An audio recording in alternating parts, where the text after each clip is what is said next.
Ada catatan dari saya sendiri, saya pribadi, bahwa saya sepakat dengan yang disampaikan Ibu Hima, marketplace ini untuk produk barang. Jadi carilah misalnya menjadi ruang talenta. Sebetulnya itu kan talent scout ya, atau kita sebutnya kayak headhunter. Pakai bahasa Indonesia lah, nggak usah marketplace. Ruang talenta. Yang kedua, memang hal yang menjadi yang penting saat ini, yang selalu kami di Komisi 10 ini didatangi oleh kawan-kawan, terutama yang sudah lolos P1, atau yang kemarin sudah PG, tapi dibatalkan. Rasanya ini perlu diberikan prioritas untuk penempatan. Walaupun kita paham bahwa formasi-formasi itu adanya di daerah, tapi saya pikir ini perlu kita dorong. Jangan sampai mereka yang sudah lolos atau yang kemarin dibatalkan, tiba-tiba terganti lagi oleh orang lain.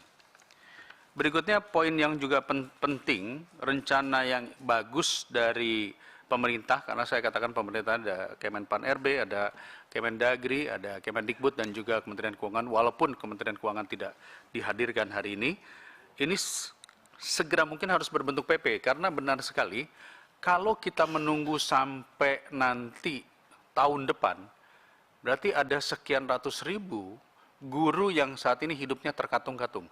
Kenapa terkatung-katung? Karena di beberapa sekolah, terutama yang masuk dari swasta, sudah diberhentikan dan sudah tidak dapat gaji.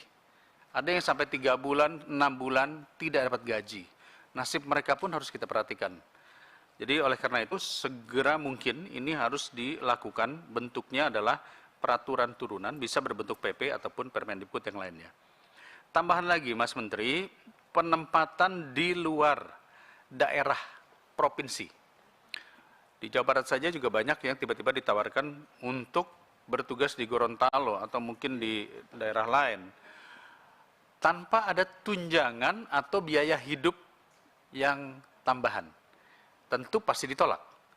Jadi ini perlu ada keterangan resmi dari Kementerian Keuangan, sebagaimana sudah disebutkan tadi, jika nanti ditaruh di tempat luar, berbentuk apa benefitnya. Karena mungkin bagi warga Jawa Barat, meninggalkan Provinsi Jawa Barat dari satu kota ke wilayah sekitarnya saja mungkin masih bisa. Itu pun ada kos.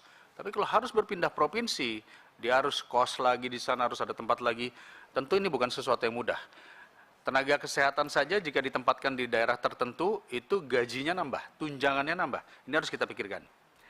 Berikutnya adalah, saya bertanya dengan beberapa bupati.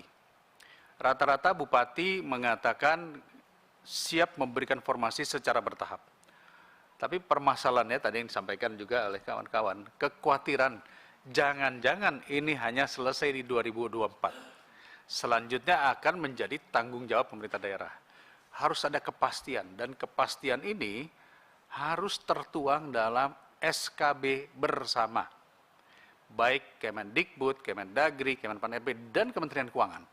Karena kalau tidak, nanti bebannya nanti di kemudian hari, apakah pemerintah 2024 ini selesai bertugas, dan kelanjutannya bagaimana? Karena ini harus carry over.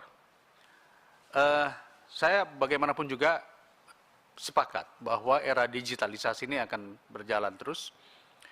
Dan tadi sudah disampaikan Mas Menteri bahwa nanti kemudian kita akan masuk kepada konsep-konsep semua by data. Pelaku digitalisasi di sekolah itu namanya operator. Tapi operator tidak mendapat kesempatan untuk masuk sebagai bagian daripada ini. Mudah-mudahan ada ruang yang dibuka dan diberikan komitmen bahwa tenaga tendik, terutama operator ini bisa masuk di dalam kesempatan berikutnya. Mas Menteri yang saya hormati, pada bulan, saya lupa bulan apa waktu itu ya, Januari atau Februari, Mas Menteri pernah menyampaikan dalam ulang tahun PGRI, jika bulan Maret ini tidak selesai, maka pemerintah akan mengambil tanggung jawab itu di depan Presiden. Tentu ini menjadi hal yang ditunggu-tunggu. Saya yakin pada saat itu pasti Mendikbud sudah mendapat afirmasi dari Presiden bahwa hal ini bisa dilakukan. Oleh karena itu, kalau bisa melalui rapat ini kita sama-sama memberikan sebuah kesimpulan. Kapan? Bulan apa? Target yang tadi disampaikan, rencana tadi bisa laksanakan, diimplementasikan. Misalnya, oke, by the end of Agustus atau September atau Oktober ini akan kita laksanakan secara bertahap. Karena kalau tidak, nanti yang terjadi adalah, kita lihat saat ini komen di YouTube, komen di Instagram, semua mengatakan kalau bahasa Sundanya itu adalah wadul. Wadul ini artinya bohong. Jadi sebaiknya dalam kesimpulan ini kita harus sama-sama menuliskan angka ataupun jadwal, sebagaimana disampaikan tadi oleh Kang Ferdi dan yang lain-lain. Kira-kira bulan apa nih kita bisa realisasikan rencana besar yang tadi disampaikan? Apakah Agustus, September, Desember, harus ada bentuk konteks bulan yang mana sebagaimana Mas Menteri pernah menyampaikan di ulang tahun PGRI. Jadi Bapak dan Ibu yang saya hormati, kurang lebih rangkumannya adalah itu, kepastian jadwal, kepastian siapa yang mendapat, kepastian daerah, kepastian keuangan, dan kemudian bagaimana cara merealisasikan ide besar yang tadi sudah ada. Khawatirnya ide bagus tadi, karena saya anggap bagus karena sudah ada way out, akhirnya menjadi bagian daripada episode yang padahal ini bukan lagi urusannya Kemendikbud, ini urusannya adalah pemerintah secara holistik, secara bersama. Itu saja tambahan dari saya persilahkan dari pihak pemerintah untuk memberikan tanggapan. Masih ada tersisa 20 menit, kami mulai. Silakan, Mas Menteri.